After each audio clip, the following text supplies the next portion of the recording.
Jesse, this is Tony in California, and this week I had the privilege of attending a demonstration of the Monarch autonomous electric tractor, and I wanted to give you some of my key takeaways. The first one is that it works as advertised. When I got to the demonstration site, the tractor was driving around the orchard, spraying or vineyard, excuse me, spraying the vines with no one in the driver's seat, and it was doing everything it showed in the video. And the exciting thing about it is it really combines a lot of previous more specific electric autonomous tools that I've seen other builders and engineers make. For example, I've seen autonomous rovers for collecting data in orchards and autonomous weeding robots that just weed your lettuce. Here you have a very generalized tool that you can put a lot of different attachments on, so you can weed, you can spray, you can cultivate, you can seed, and that means there's going to be a much higher adoption rate for farmers.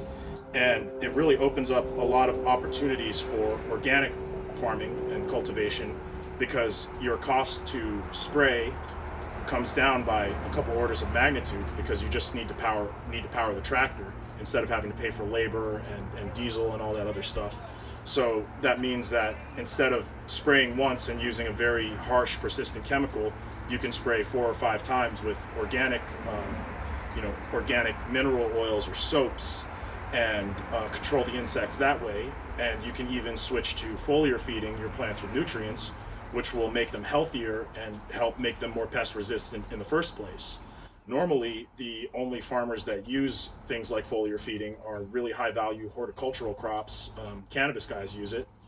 But if the cost to spray is electricity, maybe like 40 cents an acre or something, I'm not sure how to do that math, but if it's really negligible, then anyone can foliar feed every 2 weeks, even if you're growing a low value crop like wheat or corn. And the last thing I'll take away is the third-party apps and all of the new data from pattern recognition and new neural nets and new things that we'll be able to identify and tools we'll be able to build in the future as a result of this tractor is really exciting, because aerial drones are a very useful tool, but they're very specialized. You need specific licensing and training to be able to use them. They're not something that the average farmer will have. That's the sort of service that they're always going to contract a technician to do. But any farmer can get a tractor like this and operate it, and it can get much more detailed photos of what's on the ground going on in the crop. So that means that the number of photos, amount of video that all these new pattern recognition neural nets can sift through will expand dramatically, exponentially over time. And this really bodes well for the future of agriculture and the kinds of farming and data tools we'll have at our disposal, as this tractor is adopted. I'm really excited about it, and I think the guys at Monarch have done a really good job. Now you know.